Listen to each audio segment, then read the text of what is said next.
Hi, Dave Courvoisier here in Las Vegas, Nevada. You know, I'm a traditional news media guy. I work at the CBS affiliate in Las Vegas, KLAS-TV. I'm a news anchor man here. What we're finding among Twitter users in a growing Las Vegas market is that they're very interested in contributing to our newscasts and interacting with us, even while we're on the air. Now, I know my boss doesn't quite like me changing my focus from what's in the teleprompter to what's on my iPhone, but what we're seeing is people want to contribute by sending news tips, even during the newscast. So during commercials, I'm with my iPhone there and listening to people who are contributing, telling us tips. For instance, we had a pretty long local coverage of a snowstorm in late December, and I was asking people to Twitter me with information about what was going on in their neighborhood. It was an interesting lesson in how active Twitterers could be in the traditional news process, and what we found out is that people who were used to watching another channel were willing to switch over to us because they thought, hey, these guys get it. They get Web 2.0. Let's start watching them instead. My boss loved that story.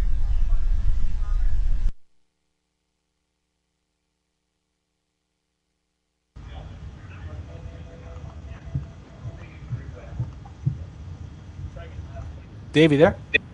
Yes, I am. Hey, Dave. Once again, this is Dan Nickerson. Joel's taking the hour off. He's feeling a little under the weather, but we appreciate you being here with us. Good to be here. And the people just watched your video, but just give a brief. You can give your bio better than I can, I'm sure, with your anchor voice. So, tell people what it is you do and why you love Twitter.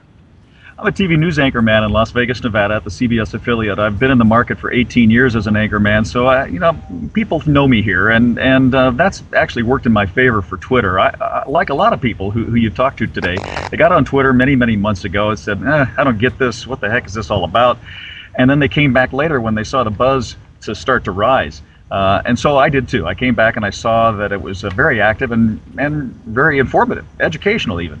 And then I started to think, well, how could this help traditional media? In other words, the TV news? Because let's face it, viewership erosion is going. We're losing viewers, and through no fault of our own, we're trying harder and harder. But people are being dragged away to the internet. So I started thinking, how can we use Twitter, you know, to make the traditional news process work a little bit better, to be more interactive? Well, tell me if I'm wrong about this, but I would assume every major news desk has somebody watching Twitter 24/7 these days. You'd think so, but they don't? I honestly don't believe that's happening. Yeah. And for instance, I don't see any of my competition in this market on Twitter yet. I just don't see them. But you think they're watching? Are they at least watching, or? I don't know. I'm not going to try to clue them in on it. I mean, that's a good right point. Now we got the corner on the market with Twitter in this market. And here's the deal. I mean, we had a day in December where we got 7 inches of snow in Vegas. That's incredible. You know, we haven't had that in Colorado yet. Yeah, where we're at. We went live on the air for 7 hours straight. I was out on the set for 7 hours straight, and I started twittering from the set.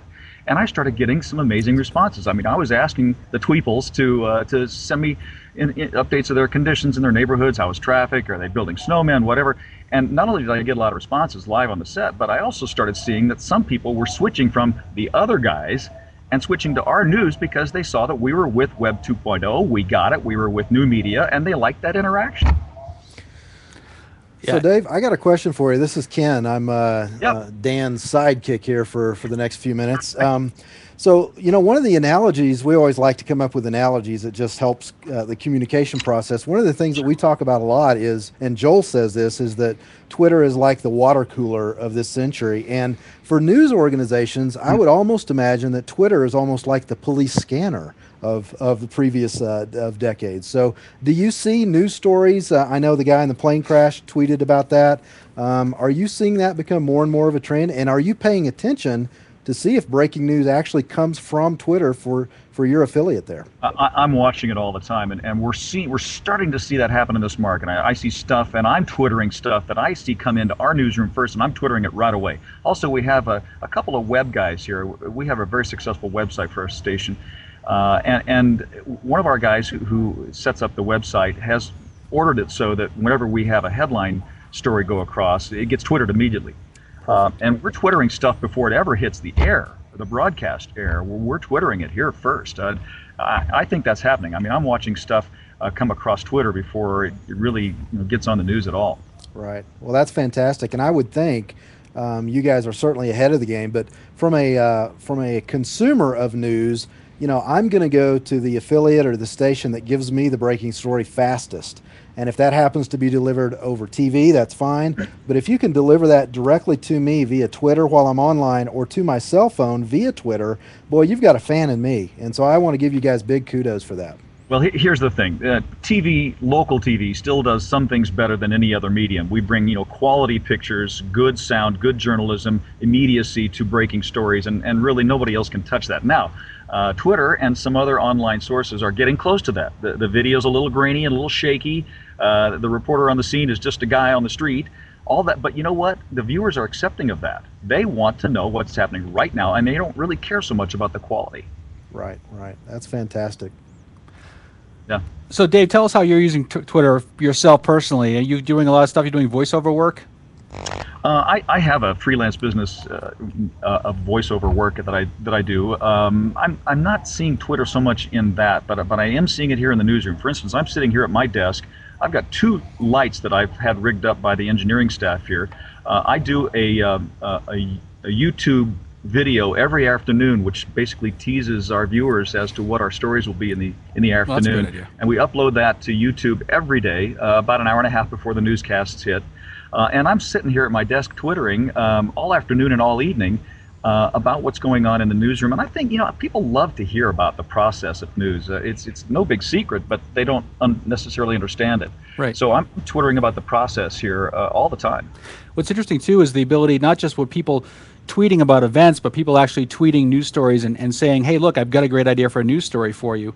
We know that journalists, and especially reporters, print reporters, are always looking for something to write about.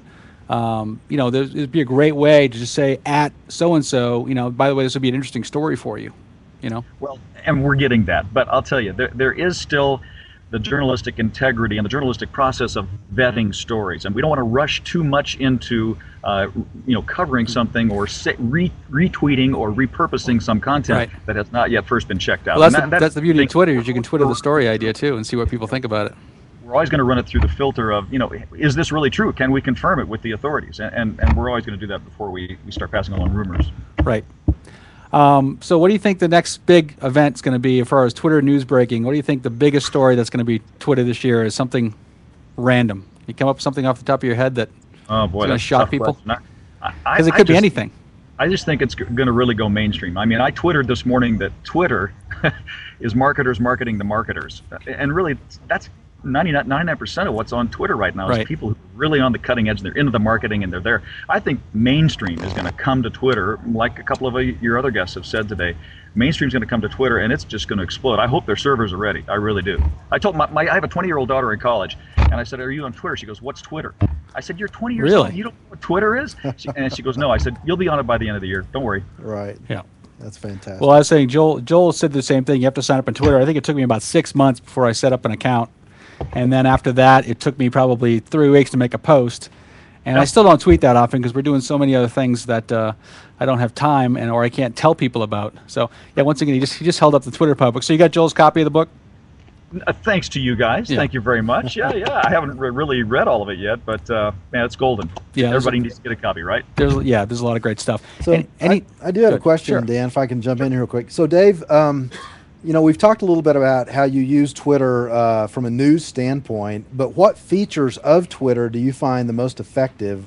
For instance, are you using the search function? Are you looking for specific keywords? How do you use it on a personal daily basis? I do. I use TweetDeck and I use People Browser mostly, and I look for the first thing I do is I look for the replies and the direct messages. Right. And then I'm looking for the stream. Mm-hmm. I do follow a couple of hashtags, journalism, voice actors, and I do searches. Sure, I do. I use Power Twitter if I'm just using the regular browser. I use Power Twitter, which has some great features. Right.